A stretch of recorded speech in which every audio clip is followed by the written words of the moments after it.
What is going on, everyone? Let's take a look at the Big Apple, New York City. Maybe not the city as much the people of New York City. More specifically, the people leaving New York City every year. According to the US Census, more than 900,000 of the city's 8.4 million residents will find new homes annually. And while more than half of them will find homes in the other boroughs or whatever, about 200,000 move to the suburbs in the greater New York City area, but almost 200,000 move to another state entirely. Most of the New Yorkers surveyed said the primary motivation for moving was to buy a home or to live in a place with more space. Most said they could never afford to buy in the city. Now, this isn't unique to New York City. Seattle, Boston, San Francisco, and LA have the same thing going on right now, and they have for some time. Now, most of that information comes from a couple polls and the census of 2010. Most estimates are that those numbers are going to be much higher in the next census. We'll find out in 2020. The last few years, New York City population has slowed down. The number of people moving in is almost even with the number of people moving out.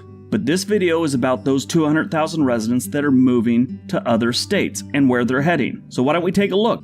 Here's my top 10 places New Yorkers are moving to. Number 10, Philadelphia. Yes, that's right. People are moving from New York City to Philly. This one kind of caught me off guard. Philadelphia has a dense urban lifestyle like New York City. They have more crime, fewer jobs, and worse schools. The only thing Philly has to offer a New Yorker is cheaper rent, a lower cost of living, and shitty pizza. Makes no sense to me, but they're moving there. Number 9, Charlotte, North Carolina. Okay, now this one makes more sense than Philly. If you want to slow things down compared to New York City, Charlotte may just be what the doctor ordered. Charlotte may have a higher crime rate than New York City, but everything else is statistically better. And please, stop typing. Notice I said crime rate. New York City has far more crimes happening every day, but they also have like 3 to 4 times as many people as Charlotte. Anyway, Charlotte has seen a good amount of job growth in the last 5 or so years. And they have some home prices that would be considered shockingly low to the average New Yorker. So all that together, that one I could totally understand moving to Charlotte, especially since they're getting more and more jobs.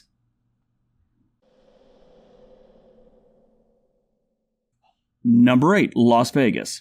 That's right, New Yorkers do head west occasionally. And it's hard to believe, especially if you've ever read any of the comments on every single West Coast video I've ever done. Most New Yorkers dislike everything west of Chicago and think it should all be given to Canada. But Las Vegas has a lot to offer. Housing is on the rise, but it's still very, very affordable. They're getting more and more industries to put down roots in Vegas and the metro area. Vegas is very attractive to someone who probably uses half their monthly income to pay rent on a studio apartment that's above a deli in Hell's Kitchen.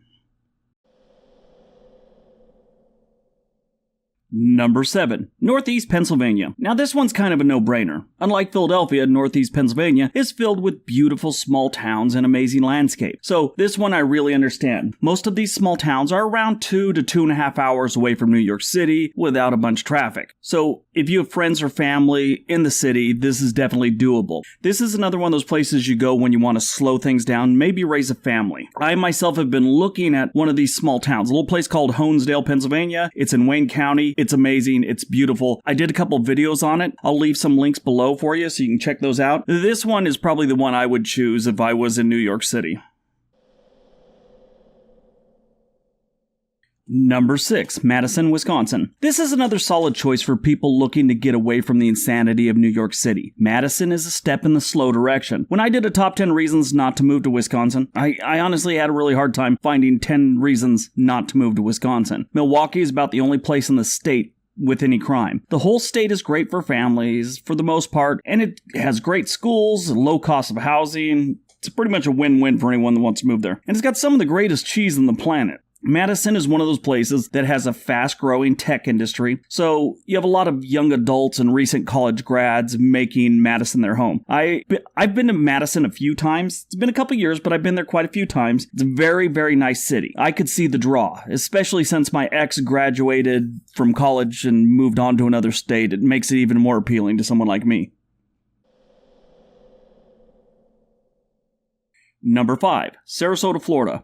If you're an older New Yorker, you probably already know this one, and probably were expecting it. New Yorkers have been moving to Florida since they experienced their first really bad blizzard, probably back sometime around the late 1600s, early 1700s. Warm weather, low cost of living, obviously compared to New York City, stop typing, great sunsets, and tons of things to do while wearing sandals. Buy sunblock and learn about insects. They should really use the slogan I wrote for them. Move to Florida. Alligators rarely eat people. Malaria is rare. Drugs aren't as bad as Miami Vice made it look. The Sunshine State is waiting for you.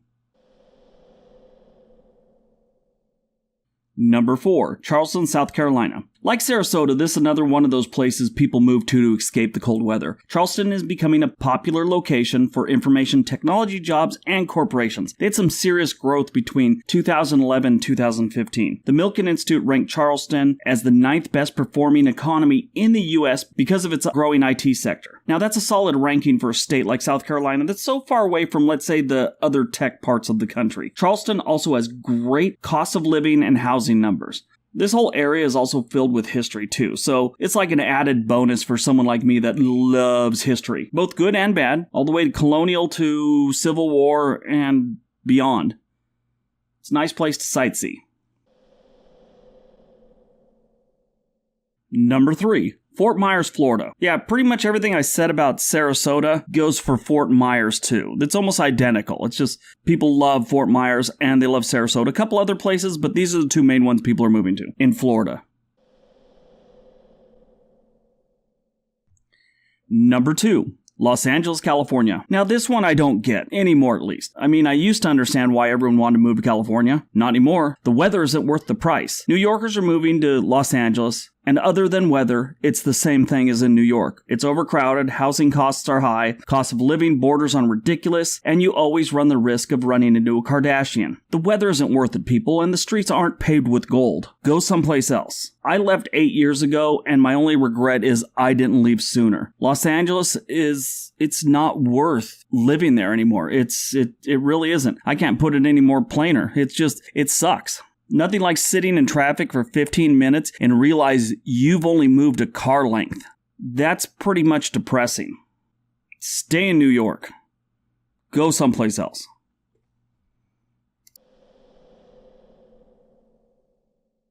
And number 1, Texas. Really, it's only 2 cities in Texas for the most part, Dallas and Austin. Everyone is moving to Dallas for work. They have tons and tons of jobs right now. The weather is nice, even though it does get a little hot at times. The weather is, for the most part, really nice. The people are great, and it isn't terribly crowded. And that's compared to New York City, so stop typing. And I know I just saved us all about 100 or so comments just now. There's all these people that just maybe never leave Dallas and they think it is crowded. They've probably never been to New York, San Francisco, or Los Angeles. So they really have no idea what really crowded is. Now, Austin is different. It, for the most part, is Texas' only liberal city. Austin has one of the best music scenes in the country, and it has a very laid-back vibe. This would be my choice if I were heading to Texas. They even share the same slogan as my town here that I live in, Portland, Oregon. Keep Austin weird. And that's a great slogan. That kind of, that hippie, laid-back vibe, artistic vibe that Austin has. It's a great slogan for them. But those are probably 2 of the most moved to cities by New Yorkers right now. It's really strange. They're both in the same state. Alright, so that's my top 10 places New Yorkers are moving to. I hope you guys enjoyed it. Hope you got some information out of it. New York's a great state and a great city. It's getting crowded like a lot of places, so that's why people are leaving. In most cases, find a better life, which, we all hope they do. Hope all of us do. Anyway, thanks for watching, everyone. Everybody have a great day. Be nice to each other.